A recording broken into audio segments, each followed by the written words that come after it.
सतीश जी। तेरी आवाज। प्रणाम गुरुजी।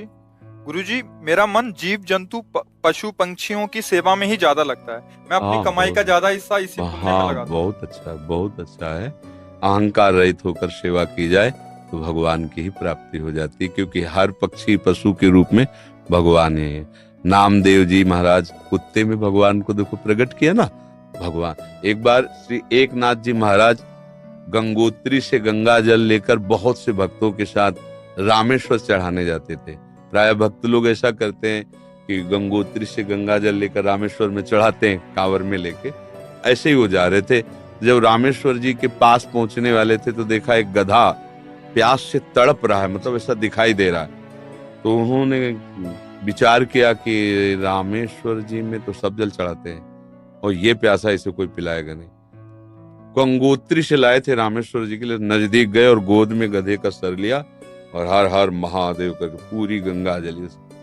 जे ही गंगा जली पिया तो और जो साथी थे सब हंसने लगे, यार मतलब इतनी मेहनत करके वहां से लाए और पास ही आ चुके थे रामेश्वर के, वहां नहीं चढ़ा, एक गधे को पिला दिया। वो तो रामेश्वर जी गए और वहां रामेश्वर आ गए। गधे को जे ही गंगा जल पिलाया तो भगवान उठ के बैठ गए, बोले मैं ही था, तुम्हारे को देख रहा था कि तुम केवल मूर्ति में ही मुझे समझते हो या सब जीवों में भी मुझे समझते हो। तुम्हारी इस दया से मैं द्रवित होकर यहीं प्रकट हो गया, क्योंकि कण कण शिव है, तो एक गधे से ही भगवान प्रकट हो गए।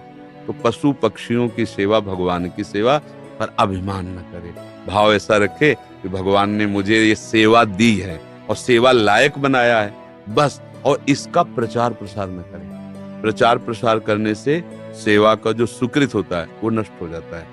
जैसे आप यार मित्रों से और बहुतों से कि हम तो ऐसा करते हैं, मतलब ये बात जैसे आप संत से या गुरुजनों से कहे तो बात अलग होती है, बस इसके बाद फिर इसे गुप्त। अगर कोई कहे भी कि सुना है कि आपने पक्षियों की बहुत सेवा करते हो, अरे हम अपनी ही सेवा नहीं कर पाते, पक्षियों की क्या, मतलब उसे हमें दबाना है। हमसे पाप बन जाए तो कह देना है, पुण्य बन जाए तो छुपा लेना है, पर अपने लोग उल्टा करते हैं।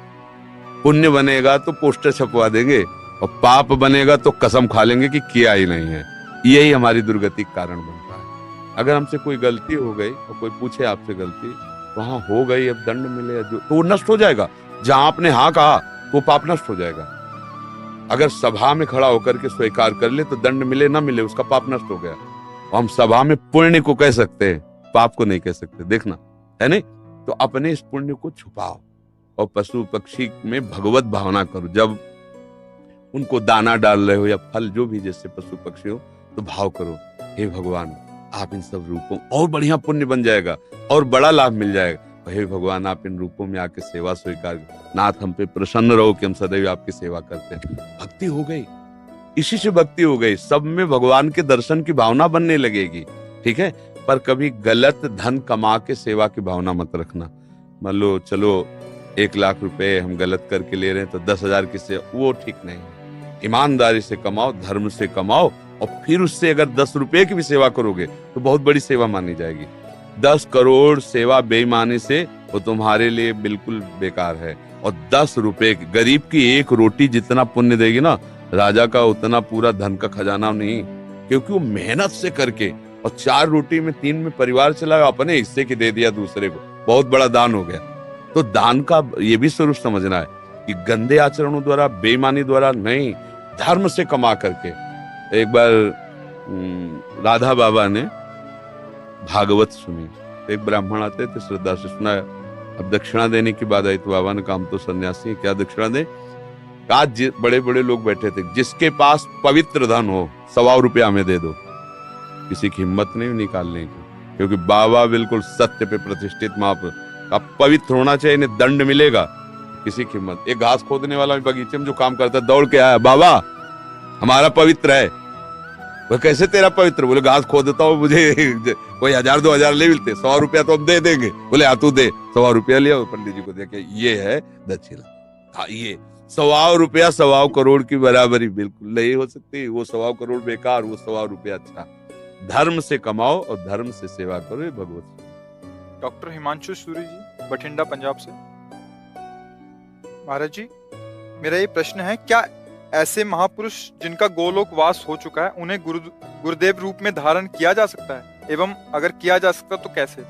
7 वर्ष की आयु से ही संकीर्तन सम्राट स्वामी श्री मुकुंद हरि जी महाराज जी के भाव भजन गा रहा हूँ और उनसे बहुत प्रेरित और उन्हीं को अपना गुरु माना है। उनके वचनों का पालन करो, वो जो आज्ञा किए हैं जीवन में कभी तो बोले ही है ना। हाँ, उनके उपदेश पकड़ लो और जो नाम कीर्तन वो कर रहे थे वही नाम कीर्तन करो, वही नाम जप करो। जो भगवत प्राप्त महापुरुष हैं वो थे, है, रहेंगे, तीनों में बराबर होते हैं। ये भूत भविष्य वर्तमान काल जीव के लिए है, जो ईश स्वरूप होते हैं उनके लिए नहीं। वो थे भी, वो हैं भी और वो रहेंगे भी। जो महापुरुष हैं किसी को भी, जैसे भाई जी हनुमान प्रसाद पोद्दार जी, राधा बाबा, उड़िया बाबा, हरि बाबा, ये सब महापुरुष थे, हैं और रहेंगे। अब आप तदाकार करो तो उनसे बात भी हो सकती है। मिलन, जब भगवान से बात हो सकती है तो भगवत स्वरूप ही तुम आत्मा है ना। हाँ, तन्मयता धारण करो। उनके भजनों की रिकॉर्डिंग की जैसे है, उपदेश नहीं होते। हाँ, मतलब सब संतों का एक ही कथन है, संसार के चिंतन से अपने चित्त को बचा के भगवान के चिंतन में लगाना। बस बार बार नाम जप करो। जो भी नाम कीर्तन करते हैं ना, वो नाम कीर्तन पकड़ लो, अंदर से जपो, उसी का कीर्तन करो और उनको गुरु मान लो, हो गई बात। समझ रहे? और संतों का संग करते रहो, जिनसे आपका मन मिले, जिनकी बात सुनकर आपको अच्छा लगे और हृदय शीतल हो जाए, उन संतों के वचन प्रगट में सुनते रहो और नाम और गुरु भाव उधर रख लो। मनोज कुमार दिल्ली से। सतगुरुदेव भगवान, आपके चरणों में कोटि कोटि प्रणाम। गुरुदेव भगवान, पराये सभी शिष्य अपने गुरुदेव का मानसिक चिंतन करते हैं, लेकिन गुरुदेव वो परम सौभाग्यशाली शिष्य कौन से लक्षणों से युक्त होता है जो कभी कभी अपने गुरुदेव के चिंतन में भी आ जाता है? जिसका अस्तित्व खत्म हो जाता है वो कभी कभी नहीं, वो गुरुदेव में ही हो जाता है। जब तक शरीर और शरीर के भोग और शरीर संबंधियों से अपनापन है, तब तक गुरुदेव को हमने माना है। जैसे संसारिक किसी को हमने पिता माना, माता माना, रिश्ते नाते मान, उसी में एक और नाता मान लिया, गुरु। अब जिसने अपना अस्तित्व अहम में टिका होता है, जिसने अपना अहंकार गुरु जी के चरणों में दे दिया, अब जैसे आपकी आज्ञा वैसा ही हमारा जीवन है। आपका कृपा कटाक्षी हमारा मोक्ष मूलम गुरु कृपा। जिसने गुरुदेव को अपना अहम देकर सतत उनकी आज्ञा पर चला, तो गुरुदेव को चिंतन नहीं करना होता। गुरुदेव उसके हृदय में बैठते हैं, वो गुरुदेव के हृदय में सदैव रहता है। भगवान अपनी भक्ति के लिए कहते, साधु हृदय मह्यम, साधु नाम हृदय। मैं उनका हृदय हो जाता हूँ, वो मेरा हृदय हो जाते हैं। और सही पूछो तो वो गुरु स्वरूप ही हो जाता है। सच्चा शिष्य वही जो गुरु स्वरूप हो गया। जैसे प्रियालाल जिसको अपना परिचय दे देते हैं तो प्रियालाल मैं हो जाता है, उसमें कोई अंतर नहीं। जानत तुम्हें हो जाए, सोई जाने जेहि देहु जनाई। जिसे वो जना देते हैं वो उन्हीं के मैं हो जाता है। ऐसे गुरुदेव का सच्चा शिष्य वही है जो गुरु स्वरूप हो जाता है। सांसारिक राग, सांसारिक भोग, सांसारिक चिंतन रहित, सदैव गुरु के बताए हुए नाम मंत्र में तल्लीन है, वही गुरु का स्वरूप हो जाता है। गुरु निष्ठा, नाम निष्ठा, धाम निष्ठा, इष्ट निष्ठा, ये बड़ी दुर्लभ बातें हैं, किसी बिरले के हृदय में आती है। और ये निष्ठा आ गई तो निश्चित वो उसी को प्राप्त हो जाता है जिसकी जो, जैसे अभी हमारी शरीर निष्ठा है सबकी, तो हमें भोग की चाह है, मान की चाह है, प्रियता है, संसार सारा प्रपंच है। और जिस दिन भगवान निष्ठा आ गई तो सारा प्रपंच खत्म हो गया, भगवत निष्ठा आ गई। भगवान के चरणारविंद में आसक्ति प्रेम, या प्रियालाल के चरणारविंद में आसक्ति प्रेम। पहले तो समझना है कि इष्ट और गुरु केवल कहने को दो शब्द हैं, पर्यायवाची, दो नहीं है।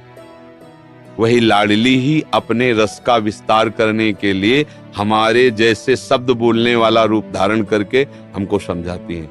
हमारे आचार्य, हमारे गुरुदेव हमारी लाडली ही है, दूसरा कोई नहीं। गुरुदेव ही लाडली है, लाडली ही गुरुदेव है, दूसरा कोई उनको कौन जान सकता है, वही जान सकते हैं। तो वही आके अपना परिचय देते हैं आचार्य रूप में, गुरु रूप में, भगवत प्रेमी महात्माओं के रूप में। देखने को ढांचा पंच भौतिक होता है, अंदर हृदय सिंहासन पर युगल सरकार विराजमान होते हैं, वही अपना विस्तार करते रहते हैं।